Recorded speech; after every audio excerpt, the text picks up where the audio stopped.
Hai, gua Max di sini. Kali ini gue ingin berbagi tips tentang bagaimana cara setting PC ESEC 2 untuk spek PC yang rendah ya. Nah, di sini jika teman-teman sudah install PC ESEC 2 dan ternyata di PC-nya tuh nge-lag, nah di sini bisa kita coba otak-atik settingnya agar tidak nge-lag ataupun patah-patah lagi ya. Nah, cara seperti apa? Mendingan langsung saja kita mulai. Di sini kita buka dulu PC ESEC 2-nya.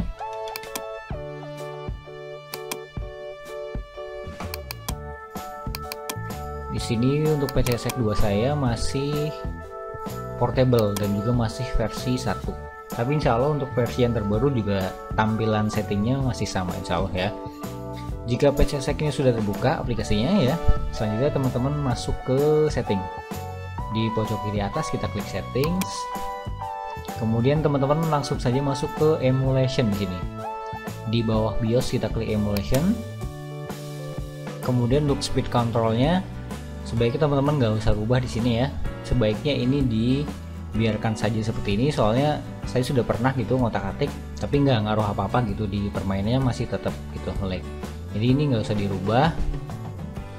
Kemudian teman-teman bisa rubah di sini di e-cycling skipping di sini.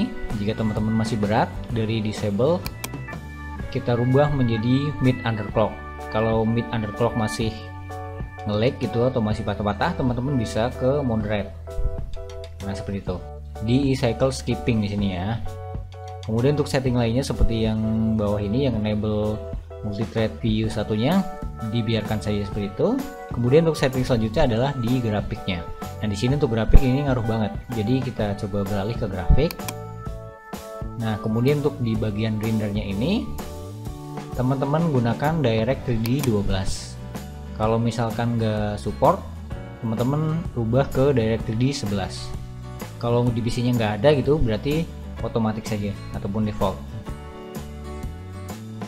Tapi saya sarankan jika support DirectX 3D 12, gunakan yang DirectX 3D 12. Kemudian untuk adapter ini adalah VGA yang teman-teman miliki gitu.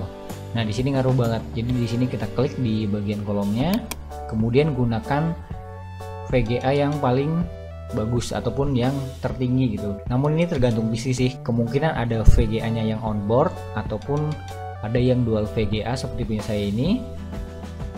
Nah, jika ada yang dual VGA gitu ataupun ada VGA tambahan, bisa teman-teman gunakan di situ. Jika nggak ada VGA lain, berarti teman-teman biarkan saja seperti itu ya. Kemudian untuk di displaynya, untuk aspek rasio di sini. Untuk aspek rasio di sini teman-teman jika masih full screen, nah ini sebaiknya gunakan yang rasio 4:3 di sini. Mungkin sih rasionya agak lebih kecil ya seperti tampilan TV, tapi di sini pengaruhnya gede. Soalnya ketika teman-teman gunakan full screen, kemungkinan besar pasti akan tambah memberatkan untuk GPU-nya ataupun VGA-nya di situ. Jadi teman-teman gunakan saja yang 4:3. Bisa pilih yang ini ataupun yang bawah sini. Ini yang 4:3 ya.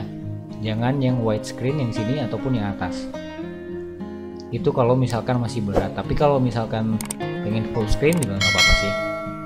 Ini alternatif saja. Jika masih terasa berat, bisa dirubah ke standar 4:3. Kemudian untuk lainnya di sini biarkan saja seperti ini nggak ngaruh. Apalagi untuk yang screenshot ini nggak ngaruh sih, kecuali teman-teman sering screenshot gamenya, kemungkinan ini bakalan ngaruh. Tapi untuk permainan, untuk bagian ini nggak ngaruh gitu. Nah, setelah itu kita beralih ke tab rendering di sini. Kita klik di sampingnya ke tab rendering.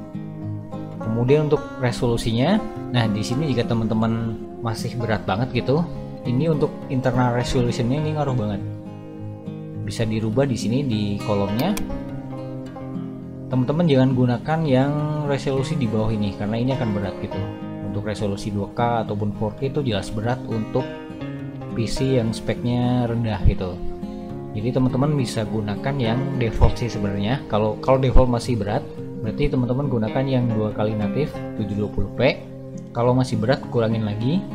Makin ke atas ini makin ringan sih. Makin ke atas makin ringan ya. Cuman kualitas gambarnya jelas berkurang gitu, tapi untuk segi performa dari gamenya akan lebih ringan. Nah, di sini di internal resolution ini ngaruh banget ya. Gunakan yang resolusi atas, jangan yang ke bawah gitu. kali natif, ataupun jika masih berat berarti 1,75 kali natif gitu. Kemudian untuk yang setting lainnya biarkan saja seperti itu. Nah, silahkan dicoba. Jadi intinya ada di emulation sama grafik ya. Di emulation ini yang bisa teman-teman rubah adalah di e-cycling skipping di sini. Dari disable bisa dirubah menjadi mid, moderate ataupun maksimum gitu ya. Kemudian setelah itu ada di grafik. Di grafik ini rendernya diganti ke DirectX 12. Adapternya pastikan gunakan yang paling maksimal gitu untuk VGA-nya. Kemudian di displaynya gunakan yang rasio 4:3. Itu jika berat banget gitu ya.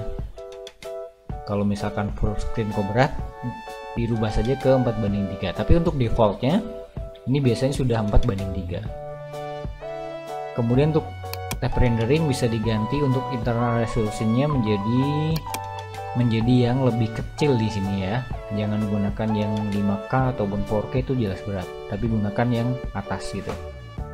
Nah, tinggal disesuaikan saja sesuai keinginan teman-teman ya.